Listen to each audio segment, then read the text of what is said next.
мен сессияға қатысушылар, Қазақстан Республикасындағы жергілікті мемлекеттік басқару және өзін-өзі басқару туралы Қазақстан Республикасы заңының 10-шы бабына сәйкес Шиелі аудандық мәслихатының кезекті 30-шы сессиясы шақырылып отыр. Сессияға аудандық мәслихаттың 15 депутатынан 14-і қатысып, 1 депутат дәлелді себептермен қатыса алмауда. Сессияға қатысып отырған депутаттар саны аудандық мәслихат депутаттарының жалпы санының 3-тен 2-сінен кем емес болғандықтан, сессияны ашуға заңдық негіз бар. Құрметті депутаттар, сессияны ашу жөнінде қандай ұсыныстар болады? Сессия ашылсын деген ұсынысты, егер өзге ұсыныс болмаса, онда осы ұсынысты дауысқа қоямын. Аудандық мәслихаттың кезекті 30-шы сессиясы ашылсын деген депутаттардың дауыс беруін сұраймын. Қарсы қалыс жоқ, сессияны ашу келісілді.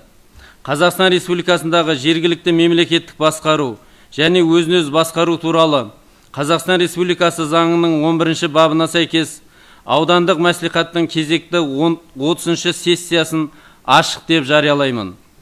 Аудандық мәслихаттың кезекті 30-шы сессиясына аудан әкімі Айтбай Насреддинұлы, аудан әкімінің орынбасарлары, мәслихат аппараты, Қызылорда облысы бойынша тексеру комиссиясының мүшесі Қордабай Нұрғали Рахымшаұлы, аудандық бөлім басшылары, кент және ауылдық округтың әкімдері, бұқаралық ақпарат құралдарының өкілдері қатысып отыр. Құрметті депутаттар, сессия алдында өткен тұрақты комиссиялардың бірлескен отырысында сессияның күн тәртібіне ұсынылған 27 мәселе қаралған болатын. Сессияның күн тәртібі қолдарыңызда бар. Соған орай күн тәртібін тұтастай дауысқа қоямын. Бекітілсін деген депутаттардың дауыс беруін сұраймын. Қарсы қалыс жоқ, күн тәртібі бекітілді. Құрметті депутаттар, сессия жұмысы осы бекітілген күн тәртібі бойынша және аудандық мәслихаттың регламентіне сәйкес жүргізілетінін естеріңізге саламын.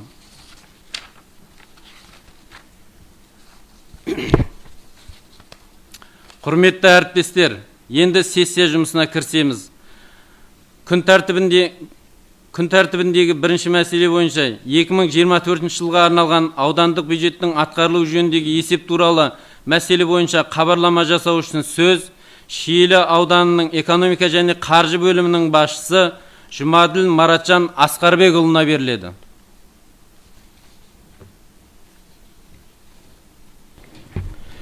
Саламатсыздар ма, құрметті Айтбай Насреддинұлы, құрметті мәслихат төрағасы Мұрат Өскенбайұлы, құрметті депутаттар.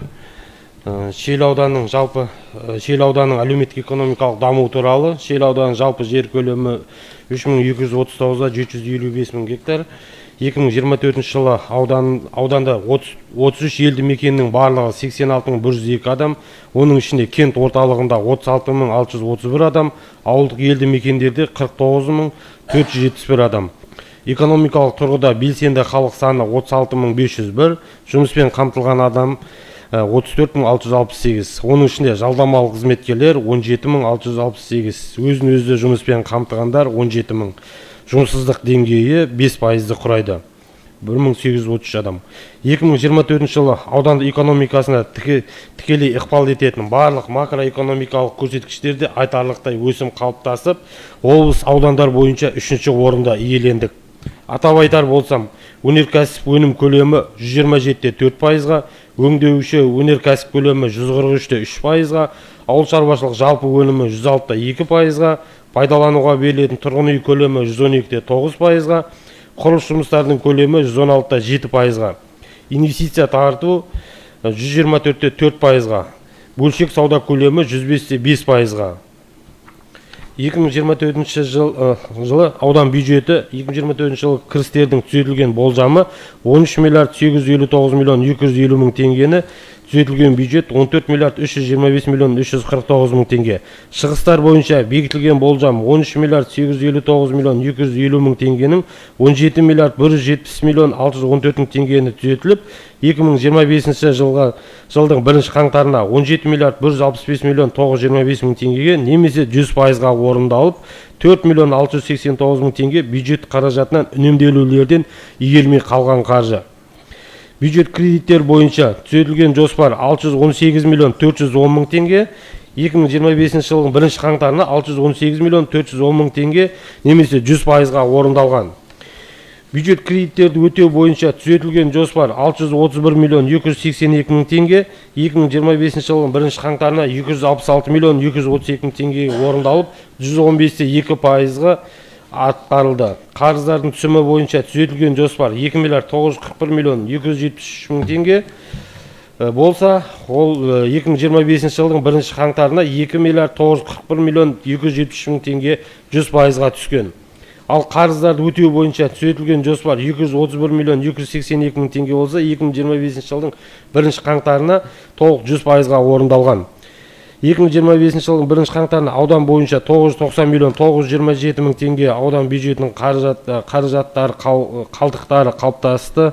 Бюджет қаражатының қалдықтары негізден түсімдердің болжамының 951 миллион 197 мың теңге артық орындалуынан. Кредиттерді өтеу бойынша 35 миллион 40 мың теңге артық түскен. Кірістер 2024 есеп жыл көлемінде бюджет кіріс көздерінің көлемі барлығы 4 рет нақтыланды. Жалпы ауданның бюджетінің түсімдері 2025 жылдың 1 қаңтарына 14 миллиард 325 миллион 349 мың теңгеге жоспарланып, орындалуы 15 миллиард 276 мың 547 мың теңгеге немесе 106%. Оның ішінде таза кірістердің орындалуы 5 миллиард 786 миллион 274 мың теңге, жоспары 4 миллиард 935 миллион 77 мың теңге, яғни 119%.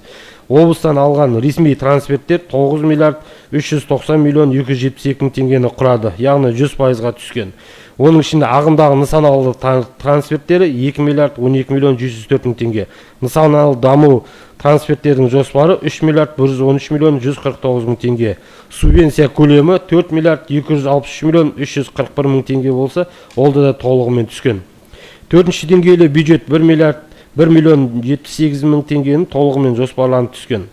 Салықтан тыс түсімдерді нақтыланған жоспары 93 миллион 958 мың теңге, орындалғаны 187 миллион 427 мың теңге, яғни 199%-5% құраған. Негізгі капиталдан сатудан түсетін түсімдердің барлығы 102 миллион 241 мың бір теңге, яғни 108%-ға орындалған. Оның 15 миллион 521 мың 700 теңгесі жергілікті бюджеттен қаржыландырылатын мемлекеттік мекемелерден бекітілген мүлік сатудан түскен түсімдер. 58 миллион 278 мың 300 теңгесі жер учаскелерін сатудан, ал жерді жалға алған үшін төленген түсімдер бойынша 28 миллион 441 мың теңге түскен. Ресми трансферттердің түсімі 100%-ға түскен. Бюджет кредиттерді өтеу бойынша нақтыланған жоспар 231 миллион 282 мың теңге, түскені 266 миллион 322 мың теңге, яғни 115%-2%-ға орындалған. Қарыздардың түсімі бойынша республикалық бюджеттен ауылдық елді мекендерді әлеуметтік саласын мамандарды әлеуметтік қолдау шараларын іске асыру үшін және басқа облыстан бюджеттен берілген бюджет кредиттермен бекітілген жоспары 618 миллион 410 мың теңге болып, бекітіліп, түзетілген жоспар 2 миллиард 941 миллион 273 мың теңгені құраған. Яғни қосымша облыстық бюджеттен 2 миллиард 322 миллион 860 мың теңге коммуналдық тұрғын үй сатып алу үшін бөлінген. 100% немесе 100%-ға түскен. Шығыстар, бюджет шығысының бөлігі аудан бойынша бекітілген жоспар 13 миллиард 859 миллион 250 мың теңге, ал түзетілген жоспар 17 миллиард 170 миллион 614 мың теңге. Орындалуды 100% құраған. Игерілмеген қаржы 4 миллион 689 мың теңге. Оның функционал топтар бойынша атқарылуы төмендегідей атап өтейін. Жалпы сипаттағы мемлекет қызметкерлерінің тобының түзетілген жоспары 3 миллиард 509 миллион 169 мың теңге. Атқарылуы 3 миллиард 509 миллион 135 мың теңге. Яғни 100%-ға орындалған. игерілмеген қаржы 34 мың теңгесі үнемделген қаржы.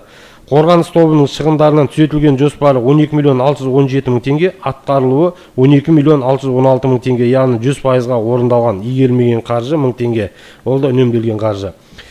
Қоғамдық тәртіп қауіпсіздігінің құқықтық сот қылмыстық атқару қызмет тобының шығындарының түзетілген жоспары 37 миллион 956 мың теңге, атқарылуы 37 миллион 956 мың теңге, яғни 100%-ға орындалған. Әлеуметтік көмек және әлеуметтік қамсыздандыру тобының түзетілген жоспары 1 миллиард 566 миллион 806 мың теңге, атқарылуы да 1 миллиард 566 миллион 483 мың теңге, яғни 100%-ға орындалған. Игерілмеген қаржы 323 мың теңге, оның барлығы үнемделген. Тұрғын үй коммуналдық шаруашылығы функционалдық тобының түзетілген жоспары 3 миллиард 388 миллион 501 мың теңге, атқарылуы да 3 миллиард 388 миллион 67 мың теңге, яғни 100%-ға орындалған. Игерілмегені 434 мың теңге, ол да үнемделген қаржы. Мәдениет, спорт, туризм және ақпараттық кеңестік тобындағы түзетілген жоспары 1 миллиард 316 миллион 399 мың теңге, атқарылуы 1 миллиард 315 миллион 975 мың теңге, яғни 100%-ға орындалған. Игерілмегені 424 мың теңге, үнемделген қаржы. Отын энергетика кешенін және жер қойнауын пайдалану тобындағы түзетілген жоспар 1 миллиард 345 миллион 993 мың теңге, атқарылуы 1 миллиард 345 мың 900 миллион 968 мың теңге, яғни 100%-ға орындалған. Игерілмеген 25 мың теңге, үнемделген қаржы.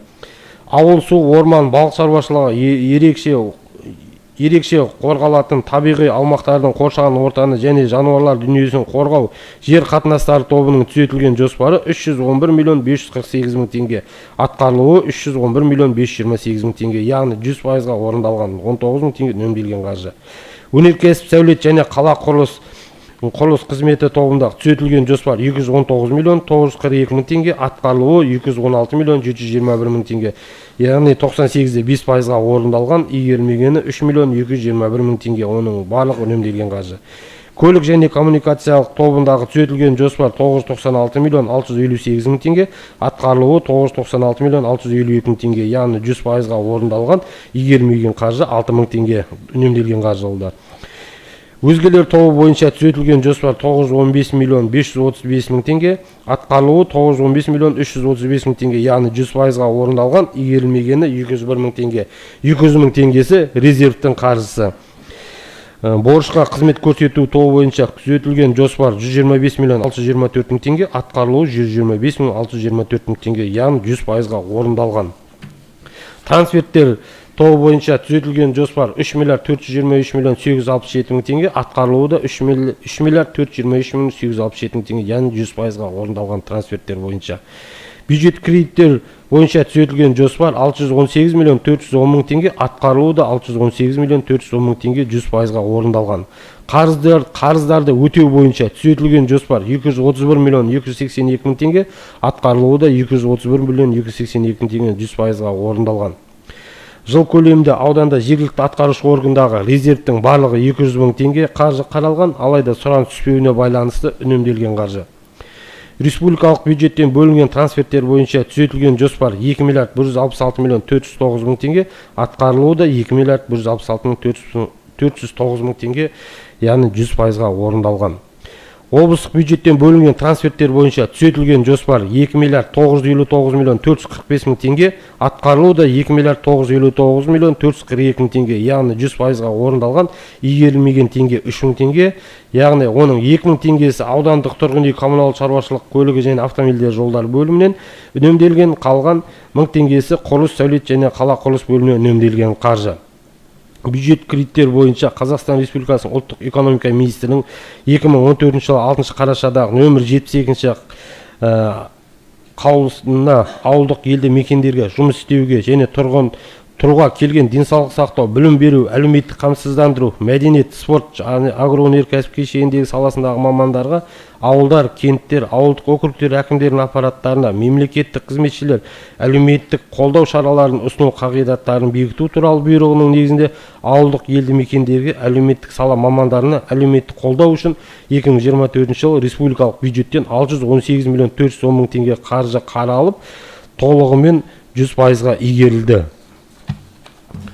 Шел ауданы бойынша аудандық бюджеті бойынша 2025 жылдың 1 қаңтарында дебиторлық және кредиторлық берешектер есептері бойынша дебиторлық берешектер 469 мың теңгені құраса, кредиторлық берешек 1 миллион 694 мың теңгені құраған. Ерекшеліктер бойынша дебиторлық және кредиторлық қарыздардың жіктелуі 2024 жылдың соңына 469 мың теңге дебиторлық қарыздың қалыптасуы себебінен тоқталсақ, оның соманың 433 мың теңгесі салыстыру актілеріне сәйкес байланыс қызметі мен коммуналдық қызметтерге ақы төлеу 152-151 ерекшеліктерден қалыптасқан. 36 мың теңгесі еңбекақы тобы бойынша қалыптасқан. Кредиторлық қарыздардың пайда болу себептері талдағанда 1 миллион 694 мың теңге кредиторлық берешектің барлығы салыстыру актілеріне сәйкес коммуналдық қызметтерге ақы төлеу 151 ерекшеліктен қалыптасқан қарыздар. Хабарлама аяқталды. Зейін қойып тыңдағандарыңызға рахмет. Құрметті депутаттар, хабарламашыға сұрақтарыңыз бар ма? Кеше тұрақты кеңесте отырыста талқыланды, сұрақтар қойылды. Жалпы түсінікті деп ойлаймын. Рамдарда отын энергетика кешені және жер қойнауын пайдалану тобының түзетілген жоспары 1 миллиард 345 миллион 993 мың теңге дейді. Қай мақсатқа жұмсалған қаржылар осылар? Отын энергетика және жер қойнау пайдалану тобы деген бізде бюджеттік бағдарламалар әкімшілерінен болды, ЖКХ бөлімінен, құрылыс бөлімінен 9-шы функционалдық топ бойынша кетіп отыр. Қай мақсатқа бөліміне жаңа бөлініп келді онына? Қорғаныс бар, қоғам тәртіп бар, тұрғын үй коммуналдық шаруашылығына бір абзац қойыпсыз. Мына осы қаражат қай мақсатқа жаратылды деймді? Жалпы сипаттағы мемлекеттік қызметтер деген біз бөлгенбіз. Бұл жерде жалпы сипаттағы мемлекеттер осы ағымдағы зарплата, текущий қаржылар кіреді. Мына қорғаныс тобы деген бізде аудан әкімі аппаратында мына отын энергетиканы сұрап отырмын да мен. Отын энергетиканы кешендерде болды ненікі? ЖКХ-нікі болды. Қай мақсатқа жаратылған сонда? Бізде бюджет не бойынша жаңа функционалдық топ бойынша бұл жерде енді құрылыс бар, ЖКХ бар, главный сол жердегі полный бұл жер қойнауы деген отын энергетика кешені деген ішінде бұның ішінде бұл нелердің ЖКХ-ның нелері кіреді, қаржылары кіреді осыған. Аты басқа, заты басқа болып тұр ма? Қалай сонда? Түсінбей қалдық қой.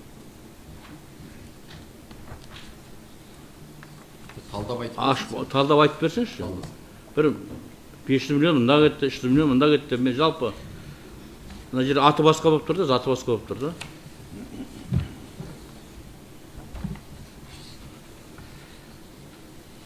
Газдандырылған не дейміз ме? Соны айтып көріп қой, білмеймін қандай.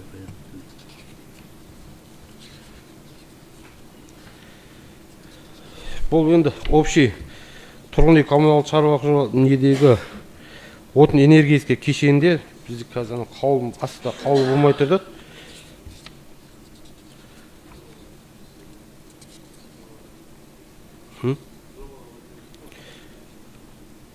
Жобалап айтқанда бұл жердегі енді сараптамалар кіреді. Одан кейін жаңағы біз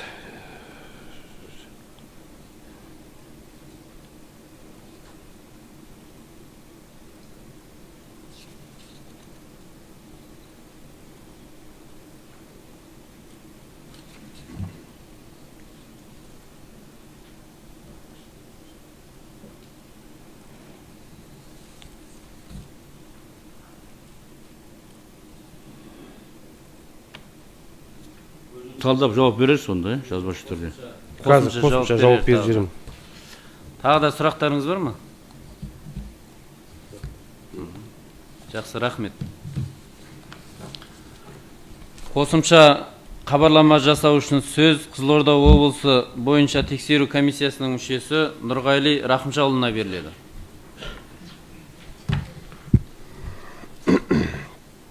Қайырлы күн.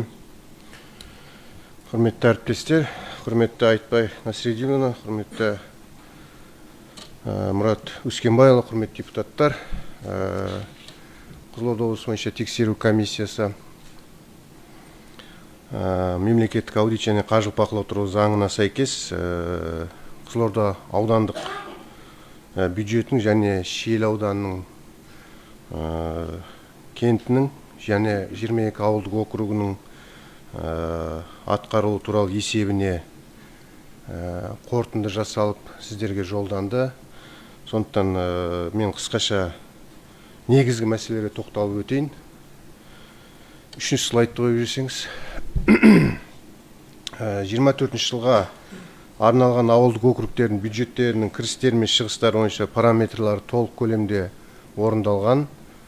Барлық ауылдық округ бойынша және кент бойынша кірістері 100%-ден кем емес атқарылуы, өсім қалыптасып отыр. Барлық ауылдық округтер бойынша кірістер бойынша. Бұл жерде негізінен жаңағы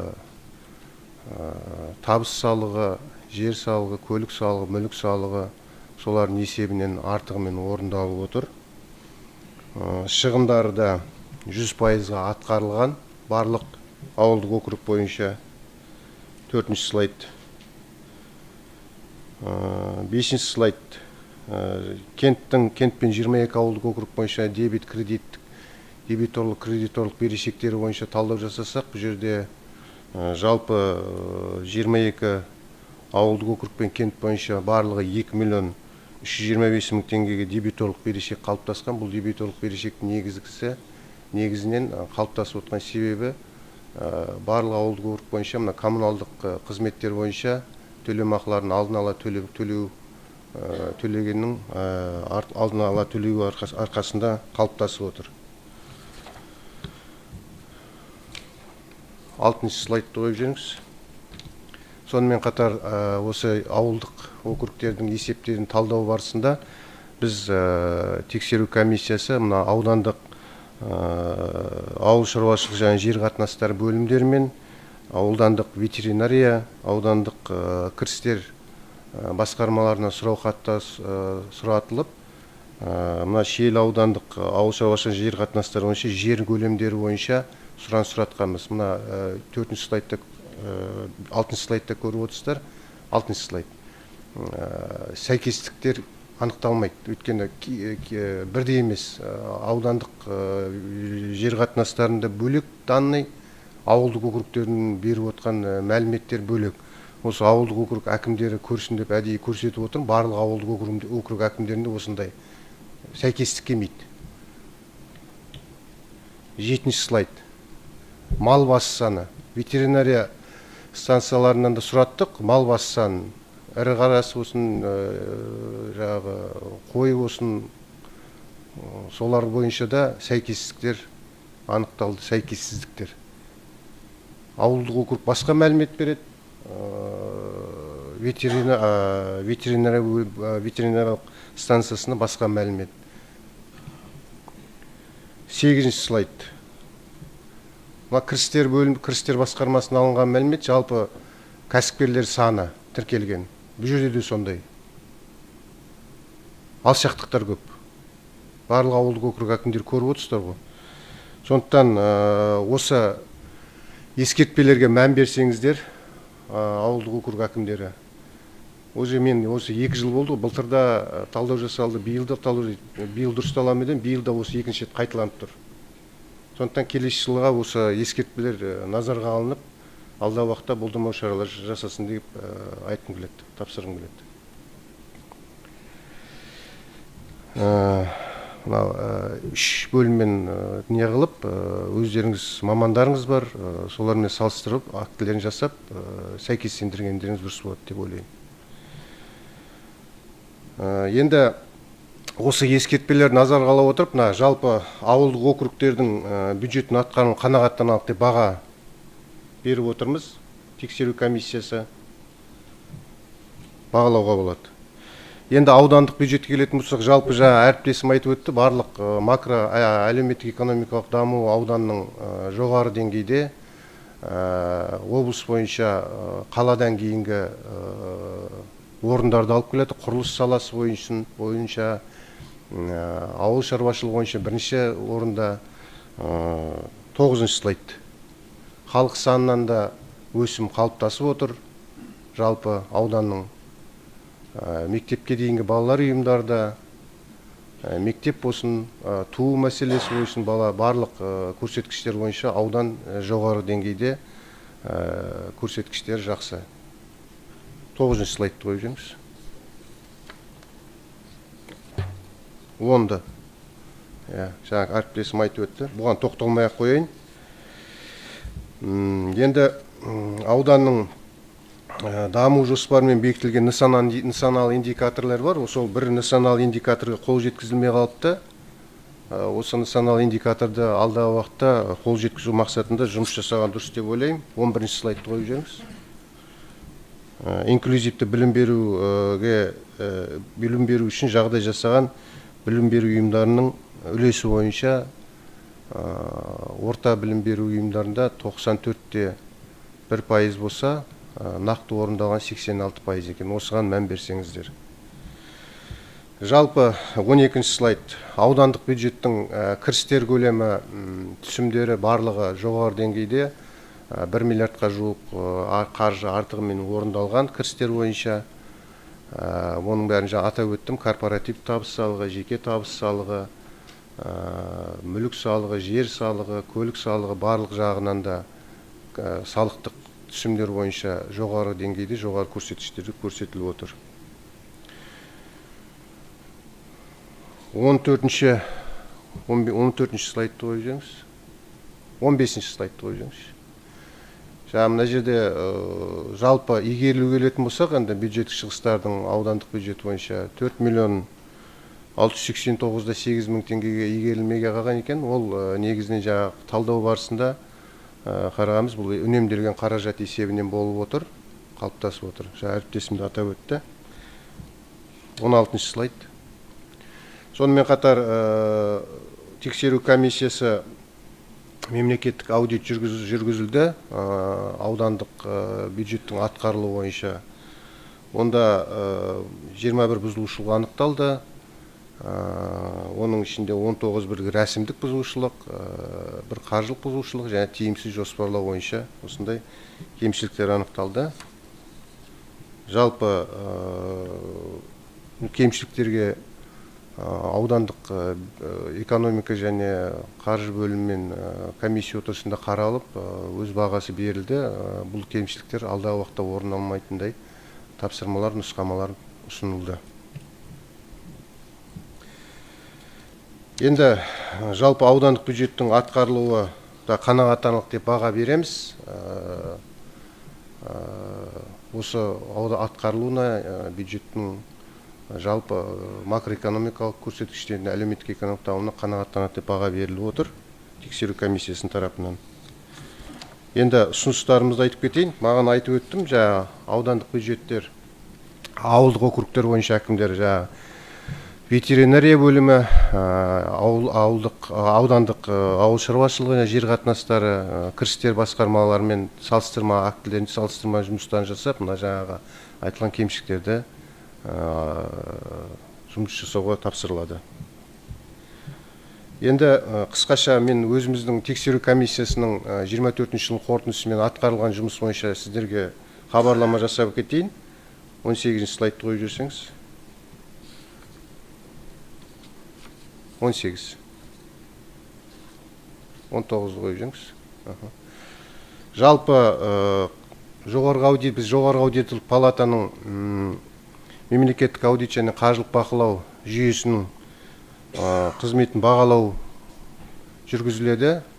2024 жылдың қорытындысымен Қызылорда облысы бойынша тексеру комиссиясы 20 өңірдің арасынан 3-түкке кіріп, 3-ші орын иеленді. Тиімді деген баға беріліп, 117 балл беріліп, осы біздің 24 жылғы жұмысымыз жоғарғы аудиторлық палатаның тарапынан осындай жетістікпен бағаланып отыр. Енді келесі слайд. Қызылорда облысы бойынша Қызылорда облысы тексеру комиссиясы 24 жылы жалпы 22 аудиторлық және 4 сараптамалық талдау іс-шаралар жүргізілді. Жүргізілген аудиттік және сараптама талдау іс-шаралар шеңберінде 73 объекті, оның 51-і мемлекеттік органдар, 22-сі квазимемлекеттік сектор, сонымен қатар 71 мекемеге үстеме тексерумен қамтылды. Аудитпен қамтылған қаражат 106 миллиард теңгені құрады. Анықталған бұзушылықтар 47,2 миллиард. Оның ішінде қаржылық бұзушылықтар 3,3 миллиард теңгені құрады. Тиімсіз пайдаланылған қаржы мен мемлекеттік актив 10,1 миллиард. Тиімсіз жоспарлау 32,7 миллиард. Қаржылық есептілік аудитін жүргізу, анықталған қаржылық есептің бағалану 509,4 миллион теңгені құрады. Жалпы есептік кеземде қалпына келтіру және өтелуі тиіс 3,8 миллиард теңге анықталған. Оның ішінде өтеуге жататыны 2,1 миллиард теңге болса, қалпына келтіруге жататыны 1,2 миллиард. Мерзімі келген қалпына келтіруге 21 слайд. 1,4 миллиард теңгені құраса, осы 1,4 миллиард теңге толығымен өтеліп бюджетке өндірілді. 22 слайд. Лауазымды тұлғалардың іс-әрекеттерін әкімшілік құқық бұзушылық туралы белгілері бар 949 материалдар әкімшілік құқық бұзушылық туралы істерді қозғауға және қарауға өкілетті органдарға жолданды. Оның 190 материалы бойынша 32,6 миллион теңге әкімшілік айыппұл салынып, 31,9 миллион теңгесі бюджетке өтелді. Сонымен қатар тексеру комиссиясымен 26 әкімшілік құқық бұзушылық туралы хаттаманы толтырып, 3,1 миллион теңге әкімшілік айыппұл салынып, бұның бәрі бюджетке өтелді. Облыстық прокуратураға осы 22 аудиторлық қорытындымен және мемлекеттік аудит объектін орындамаған немесе тиісінше орындамаған нұсқамалар бойынша жолданды. Бір қорытынды бойынша қылмыстық кодекспен 3 қылмыстық іс сотқа дейінгі тергеп тексеру тіркеліп, қылмыстық процессуалдық кодексімен ақтамайтын негіздермен тоқтатылып, 3 кінәлі тұлға кінәлі болып анықталып, танылды. Енді бұл жерде жаңағы жалған диплом деген мәселесімен айналысқан мекемелерде жалған дипломмен қызметке қабылданған екен. Осындай фактімен қылмыстық іс қозғалып, біздің жолданған материалдың тарапынан негізінен қылмыстық несі бар деп танылып, процессуалдық шешім облыстық прокуратурамен шешім қабылданды. Қысқаша осы, тыңдағандарыңызға рахмет. Жақсы, рахмет. Құрметті депутаттар, бұл мәселе сессия алдында өткен тұрақты комиссиялардың бірлескен отырысында қаралды. Шешім жобасы сіздерге алдын ала таратылып берілген. Шешім сұрақ қойыңыз. Енді Нұрғали Рахымшұлы, жаңа тексеру комиссиясы болғаннан кейін белгілі ғой, бар жағын көріп жатсыз, былтырда болды. Мына жерде енді біраз ескертулер жазылған екен, қағазға түскен екен, түспегенде біраз бар шығар деп ойлаймын. Бұны өзі қызметкерлер түсініспен қарасын деп ойлаймын да, жаңағыдай айтып жатсыз, келер былтырда берген ескертпе, биылдай бердік, жаңағы жерлердің сәйкестенбеуі, мал басының сәйкес болмауы, сол қазір соңғы цифровизация болғандықтан қазір әр жеке қожалықтың өзінің жер учаскелері сәйкес емес. Барлығы мысалы 90 жылы 2000 жылы берілген енді жер актілері ғой. Қазір цифровизациямен айыру фотосүйген дұрыс келмейді. Енді сол жағда бар енді бір жағынан қарағанда жер учаскелерінің арасында сол сәйкестіктер туындайды. Енді рахмет сізге. Енді бір аса көп мына жерде ескертпелер жоқ қой, бар не алатындай. Жаңа бүкіл жұмыстарды таныстырып жатсыздар, қаншама әкімшілік шара қолданып жатыр. Оны айтқаныңыз дұрыс. Шама адам соны жауапкершілік сезінеді деп ойлаймыз. Енді Нұрғали Рахымшұлының ауданға мына Алғабас 5 елді мекендерін газдандыру Ақтоғаймен бірге болатын. Осы 5 жылдай бұрын осы қосуға мына басқармада істеп жүргеніңізде септігі тиіп айналайын балабақшасында да осы қарыз қиын кезінде үлкен көмек берген. Енді елдің алдында бізге жақсыңызды айтып қояйын деп отырмын. Енді мына бір кішкентай сұрақ бар, түсініспеушілік қой. 20-25 аралығын құрылысын даму жоспары бекітілген жаңағы индикаторлар 9 позициядан тұрған, 6 позициясында коммуналдық қалдықтарды қайта өңдеу, кәдеге жарату үлесі 38,3% облыс бойынша болу керек қой. Сол бізде орындалды деп отыр да. Шиелі ауданында енді сізге сұрақ емес, жалпы тұрғын үй коммуналдық шаруашылығы, сол бізде қалай орындалып отыр? Біз енді сондай қалдықтар өңдейтін цех ашылды ма? Сол әлде стихийный түрде орындалып жатқандарды біз қосып отырмыз ба? Инклюзивтік жаңа білім беру, оны бізде облыстық бюджетке қарайды енді, оны бізге бірақ аудан болғаннан кейін енді жергілікті билікте жауап береді ғой оған. Біз енді аудан болған. Жаңа осыған қалай кім жауап береді екен, бөлім жауап бермесе енді оны. Иә, жалпы осы енді сізде емес сұрақ, сізге беріп отыр қағаздарды. Тұрғын үй бөлімі. Бұл жерден мен түсінгенім, жаңа полигондар ғой бұл жерде. Иә, полигонның 38,3% қайта өңдеу жатады деп облыста бар ғой, индикатор қойған ғой. Иә. Ауданда тұрғын үй бөлімі. Бар ма тұрғын үй бөлімі бар? Басшысы кім бар емес пе? Ғабит Сейілбеков еңбек демалысында кім міндетін атқарушы бар ма? Жомарт деген.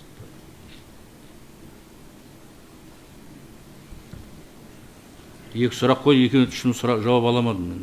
Жауап берсін. Да, екіншіні инклюзивті білім беруге байланысты.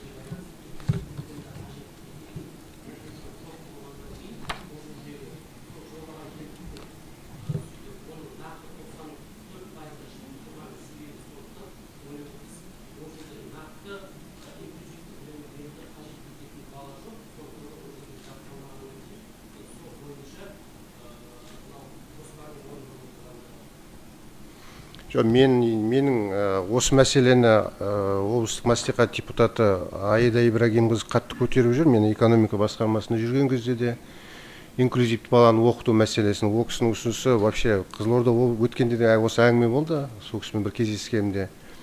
Вообще жалпы Қызылорда облысы бойынша инклюзивті бала саны көп деді. Оны мектептерде оқытады дейді. Ол кісінің ұсынысы мектептерде оқытпай арнайы бір орын ашсақ дейді. Мектептерге қаржы бөлінген ғой, әр мектепке, дұрыс па? Қаржы бар. Иә, барлық мектепте бар ол инклюзивті бала оқыту. Ол қалай сіздің ауданда болмауы мүмкін емес қой ол? Иә.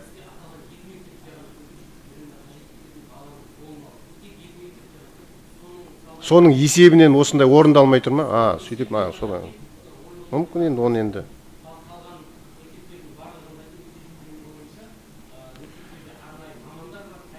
Бар ғой, маман кабинет бар енді, бірақ мен естігенім, вообще балдар бармайды дейді, кейбір мектепке бармайды дейді. Енді о бала науқас бала ғой, ол жерде үйден оқытады дейді, сондай нелер бар дейді. Енді орындалмау себебі екі мектептің есебінен дейсіз ғой. Жақсы, рахмет. Тағы сұрақтарыңыз бар ма? Рахмет, Нұрғали Рахымжанұлы. Құрметті депутаттар, шешім осы жоба негізінде қабылдансын деген депутаттардың дауыс беруін сұраймын. Қарсы, қалыс жоқ, шешім қабылданды. Күн тәртібіндегі екінші мәселе бойынша 2024 жылға арналған Шиелі кенті бюджетінің атқарылу жөніндегі есеп туралы мәселе бойынша хабарлама жасау үшін сөз Шиелі кентінің әкімі Амангелді Шералыұлына беріледі. Сұрақтар қойылды. Соны дауысқа қойсақ. Құрметті депутаттар, бұл мәселе сессия алдында өткен тұрақты комиссиялардың бірлескен отырысында қаралды. Шешім жобасы сіздерге алдын ала таратылып берілген. Шешім осы жоба негізінде қабылдансын деген депутаттардың дауыс беруін сұраймын. Қарсы, қалыс жоқ, шешім қабылданды. Рахмет. Күн тәртібіндегі үшінші мәселе бойынша 2024 жылға арналған Ағмая ауылдық округі бюджетінің атқарылу жөніндегі есеп туралы мәселе бойынша хабарлама жасау үшін сөз Ағмая ауылдық округінің әкімі Ғалымжан Қайырбекұлына беріледі. Құрметті төраға, кеше егжей-тегжей қаралды, сондықтан бұны дауысқа салсақ. Құрметті депутаттар, бұл мәселе сессия алдында өткен тұрақты комиссиялардың бірлескен отырысында қаралды. Шешім жобасы сіздерге алдын ала таратылып берілген. Шешім осы жоба негізінде қабылдансын деген депутаттардың дауыс беруін сұраймын. Қарсы, қалыс жоқ, шешім қабылданды. Күн тәртібіндегі 4-ші мәселе бойынша 2024 жылға арналған Ақтоған ауылдық округі бюджетінің атқарылуы жөніндегі есеп туралы мәселе бойынша хабарлама жасау үшін сөз Ақтоған ауылдық округінің әкімі Ержанбек Сүйіндікұлына беріледі. Құрметті төраға, кеше егжейлі қаралды ғой. Құрметті депутаттар, Дауыс беруге. тұрақты комиссиялардың бірлескен отырысында қаралды. Шешім жобасы сіздерге алдын ала таратылып берілген. Шешім осы жоба негізінде қабылдансын деген депутаттардың дауыс беруін сұраймын. Қарсы, қалыс жоқ, шешім қабылданды. Рахмет. Күн тәртібіндегі 5-ші мәселе бойынша 2024 жылға арналған Алмалы ауылдық округі бюджетінің атқарылуы жөніндегі есеп туралы мәселе бойынша хабарлама жасау үшін сөз Алмалы ауылдық округінің әкімі Өмірхан Әбдікәрімұлына беріледі. Құрметті депутаттар, шешім жобасы сіздерге алдын ала таратылып берілген. Шешім осы жоба негізінде қабылдансын деген депутаттардың дауыс беруін сұраймын. Қарсы, қалыс жоқ, шешім қабылданды. Күн тәртібіндегі 6-шы мәселе бойынша 2024 жылға арналған Бәйгеқұм ауылдық округі бюджетінің атқарылуы жөніндегі есеп туралы мәселе бойынша хабарлама жасау үшін сөз Бәйгеқұм ауылдық округінің әкімі Дәулет Сейтқалиевичке беріледі.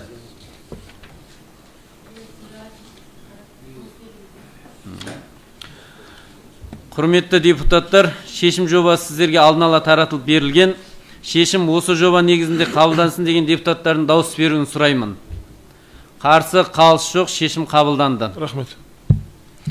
Күн тәртібіндегі 2024 жылға арналған Бәйтерек ауылдық округі бюджетінің атқарылуы жөніндегі есеп туралы мәселе бойынша хабарлама жасау үшін сөз Бәйтерек ауылдық округінің әкімі Серік Рашылына беріледі. Құрметті төраға, кеше тұрақты комиссияда қаралды ғой. Құрметті депутаттар, шешім жобасы сіздерге алдын ала таратылып берілген. Шешім осы жоба негізінде қабылдансын деген депутаттардың дауыс беруін сұраймын. Қарсы, қалыс жоқ, шешім қабылданды.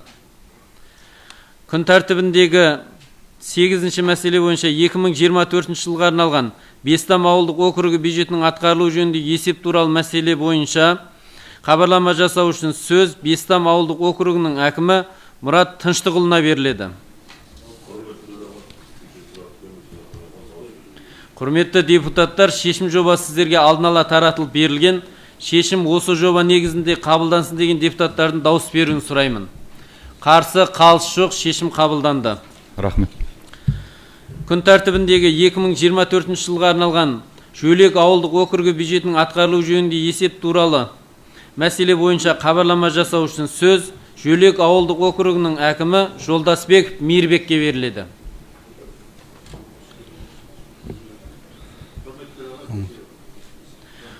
Құрметті депутаттар, шешім жобасы сіздерге алдын ала таратылып берілген. Шешім осы жоба негізінде қабылдансын деген депутаттардың дауыс беруін сұраймын. Қарсы, қалыс жоқ, шешім қабылданды. Рахмет. Күн тәртібіндегі 2024 жылға арналған Жуантөбе ауылдық округі бюджетінің атқарылуы жөніндегі есеп туралы мәселе бойынша хабарлама жасау үшін сөз Жуантөбе ауылдық округінің әкімі Азамат Ғаниұлына беріледі. Дауысқа жібере берейік. Құрметті депутаттар, шешім жобасы сіздерге алдын ала таратылып берілген. Шешім осы жоба негізінде қабылдансын деген депутаттардың дауыс беруін сұраймын. Қарсы, қалыс жоқ, шешім қабылданды. Күн тәртібіндегі 2024 жылға арналған Иркөл ауылдық округі бюджетінің атқарылуы жөніндегі есеп туралы мәселе бойынша хабарлама жасау үшін сөз Иркөл ауылдық округінің әкімі Бақытжан Әлайдарұлына беріледі. Құрметті депутаттар, шешім жобасы сіздерге алдын ала таратылып берілген. Шешім осы жоба негізінде қабылдансын деген депутаттардың дауыс беруін сұраймын. Қарсы, қалыс жоқ, шешім қабылданды. Рахмет. Күн тәртібіндегі 2024 жылға арналған Керделі ауылдық округі бюджетінің атқарылуы жөніндегі есеп туралы мәселе бойынша хабарлама жасау үшін сөз Керделі ауылдық округінің әкімі Ғалымжан Шайғұлына беріледі.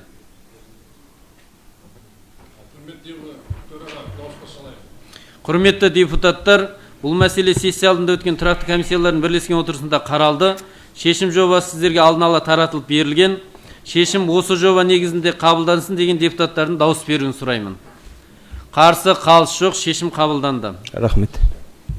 Күн тәртібіндегі 2024 жылға арналған Қарғалы ауылдық округі бюджетінің атқарылу жөніндегі есеп туралы мәселе бойынша хабарлама жасау үшін сөз Қарғалы ауылдық округінің әкімі Дәулетияр Үмбетиярұлына беріледі. Құрметті төраға, кеше сессияда неде қаралды тұрақты комиссияда. Құрметті депутаттар, шешім жобасы сіздерге алдын ала таратылып берілген. Шешім осы жоба негізінде қабылдансын деген депутаттардың дауыс беруін сұраймын. Қарсы, қалыс жоқ, шешім қабылданды. Күн тәртібіндегі 2024 жылға арналған Қоғалы ауылдық округі бюджетінің атқарылу жөніндегі есеп туралы мәселе бойынша хабарлама жасау үшін сөз Қоғалы ауылдық округінің әкімі Ғазиз Мұхамбетиярұлына беріледі.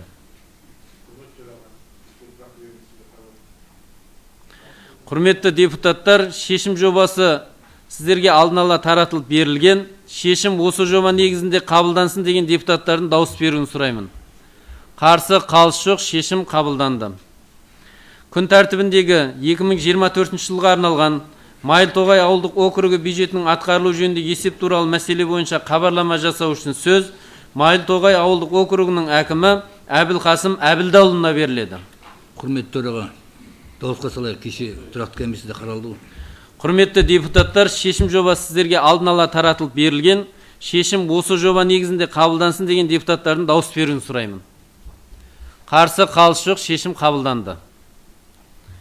Күн тәртібіндегі 2024 жылға арналған Ортақшыл ауылдық округі бюджетінің атқарылу жөніндегі есеп туралы мәселе бойынша хабарлама жасау үшін сөз Ортақшыл ауылдық округі әкімінің міндетін атқарушы Сарбасова Айгүл Кәрімбековнаға беріледі. Құрметті депутаттар, шешім жобасы сіздерге алдын ала таратылып берілген. Шешім осы жоба негізінде қабылдансын деген депутаттардың дауыс беруін сұраймын. Қарсы, қалыс жоқ, шешім қабылданды. Күн тәртібіндегі 2024 жылға арналған Сұлутөбе ауылдық округі бюджетінің атқарылу жөніндегі есеп туралы мәселе бойынша хабарлама жасау үшін сөз Сұлутөбе ауылдық округінің әкімі Қажданбек Өгізбаевичке беріледі. Құрметті төраға, дауысқа салайық. Құрметті депутаттар, шешім жобасы сіздерге алдын ала таратылып берілген. Шешім осы жоба негізінде қабылдансын деген депутаттардың дауыс беруін сұраймын. Қарсы, қалыс жоқ, шешім қабылданды. Рахмет. Күн тәртібіндегі 2024 жылға арналған Талаптан ауылдық округі бюджетінің атқарылу жөніндегі есеп туралы мәселе бойынша хабарлама жасау үшін сөз Талаптан ауылдық округінің әкімі Қайдар Абдуллаханұлына беріледі.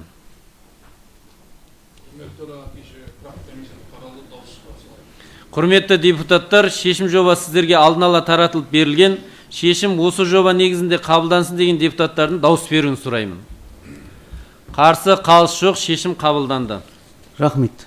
Күн тәртібіндегі 2024 жылға арналған Тартоғай ауылдық округі бюджетінің атқарылу жөніндегі есеп туралы мәселе бойынша хабарлама жасау үшін сөз Тартоғай ауылдық округінің әкімі Ақылбек Жүрсінұлына беріледі.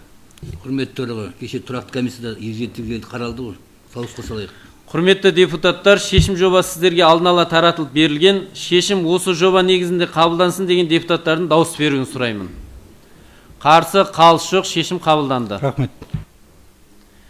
Күн тәртібіндегі 2024 жылға арналған Телкөл ауылдық округі бюджетінің атқарылу жөніндегі есеп туралы мәселе бойынша хабарлама жасау үшін сөз Телкөл ауылдық округінің әкімі Сәрсенбаев Әлібек Айдарбекұлына беріледі. Құрметті төраға, кеше тұрақты комиссияда қаралды, сондықтан дауысқа салайық. Құрметті депутаттар, шешім жобасы сіздерге алдын ала таратылып берілген. Шешім осы жоба негізінде қабылдансын деген депутаттардың дауыс беруін сұраймын. Рахмет. Қарсы, қалыс жоқ, шешім қабылданды. Күн тәртібіндегі 2024 жылға арналған Тұран ауылдық округі бюджетінің атқарылу жөніндегі есеп туралы мәселе бойынша хабарлама жасау үшін сөз Тұран ауылдық округінің әкімі Мақсұт Әзімханұлына беріледі. Құрметті депутаттар, шешім жобасы сіздерге алдын ала таратылып берілген. Шешім осы жоба негізінде қабылдансын деген депутаттардың дауыс беруін сұраймын. Қарсы, қалыс жоқ, шешім қабылданды. Рахмет. Күн тәртібіндегі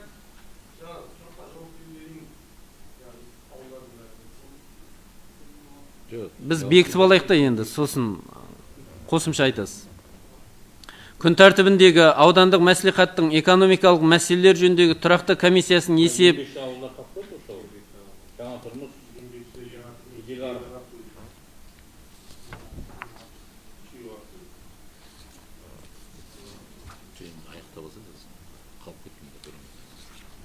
жоқ, әлі бар.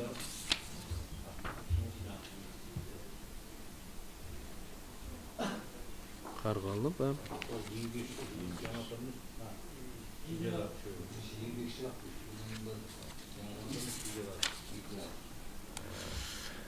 Так. Бәйтерек айтылды. Бестам айтылды. Күн тәртібіндегі 2024 жылға арналған еңбекші ауылдық округі бюджетінің атқарылуы жөніндегі есеп туралы мәселе бойынша хабарлама жасау үшін сөз еңбекші ауылдық округінің әкімі Елдос Айтөреұлына беріледі. Құрметті депутаттар, шешім жобасы сіздерге алдын ала таратылып берілген. Шешім осы жоба негізінде қабылдансын деген депутаттардың дауыс беруін сұраймын. Қарсы қалыс жоқ, шешім қабылданды. Рахмет. Күн тәртібіндегі 2024 жылға арналған жаңа тұрмыс ауылдық округ бюджетінің атқарылуы жөніндегі есеп туралы мәселе бойынша хабарлама жасау үшін сөз жаңа тұрмыс ауылдық округ әкімінің міндетін атқарушы Назерке Әзімбайқызына беріледі. Құрметті депутаттар, шешім жобасы сіздерге алдын ала таратылып берілген. Шешім осы жоба негізінде қабылдансын деген депутаттардың дауыс беруін сұраймын. Қарсы қалыс жоқ, шешім қабылданды. Күн тәртібіндегі 2024 жылға арналған Жиделарық ауылдық округі бюджетінің атқарылуы жөніндегі есеп туралы мәселе бойынша хабарлама жасау үшін сөз Жиделарық ауылдық округінің әкімі Ерлан Шазатұлына беріледі.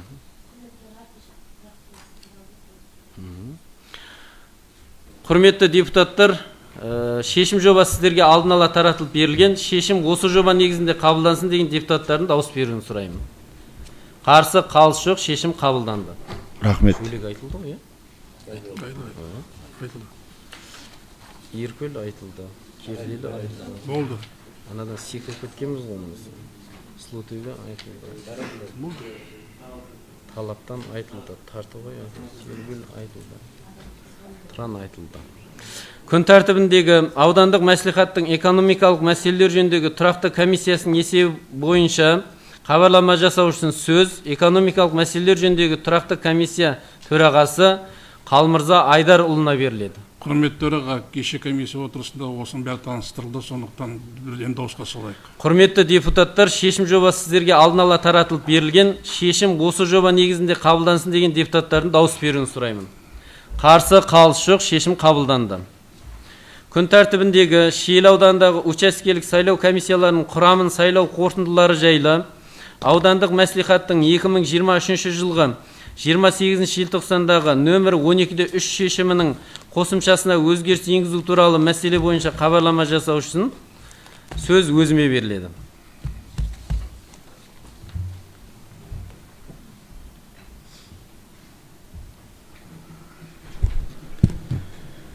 Құрметті депутаттар, Шиелі аудандық сайлау комиссиясының учаскелік сайлау комиссиялары мүшелерінің орнынан босату туралы 23 сәуір 2025 жылғы нөмірі АСК 25/17 қаулысымен Насибеков Дәуренбек Ердібекович нөмірі 268, Қалиасқаров Мұхит Қамитұлы нөмірі 276, Садықова Меруерт Сейтқұлқызы нөмірі 288 учаскелік сайлау комиссияларының мүшесі міндетінен босатылған. Шиелі аудандық мәслихаты Қазақстан Республикасында сайлау туралы Қазақстан Республикасының 1995 жылғы 28 қыркүйектегі Конституциялық заңының 10 бабының 3 тармағына сәйкес мүшесі шығарылған нөмірі 268, 276, 288 учаскелік сайлау комиссиясының құрамын толықтыру үшін сайлау өткізуге аудандық мәслихаттың ресми сайтына 2025 жылдың 24 сәуірінен 2025 жылдың 8 мамыры аралығында конкурс жариялады. Учаскелік сайлау комиссияларының құрамына байланысты конкурсқа 2025 жылы 5 мамырда Ұрпақтан ұрпаққа қоғамдық бірлестігінің Шиелі аудандық филиалы ұсынған Үсенбаев Бекбол Қабылбайұлы нөмірі 276-шы, Жұмабекова Арайлым Жаңабайқызы нөмірі 288-ші, 2025 жылы 8 мамырда Аманат партиясы Шиелі аудандық филиалы ұсынған Әбуұлы Саламат нөмірі 268-ші учаскелік сайлау комиссиясы құрамының мүшелігіне ұсынылып отыр. Бір орынға бір адам келуіне байланысты ашық дауыспен сайлау өткізуді ұсынамын.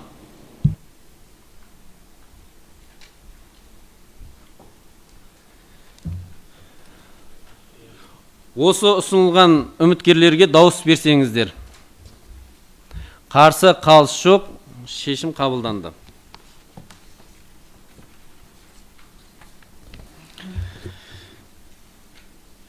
Күн тәртібіндегі 27-ші мәселе бойынша Шиелі кенті және Жуантөбе ауылдық округіндегі атауы жоқ көшелерге атау беру туралы мәселе бойынша хабарлама жасау үшін сөз аудандық мәдениет және тілдерді дамыту бөлімінің басшысы Аруна Өркенқызына беріледі.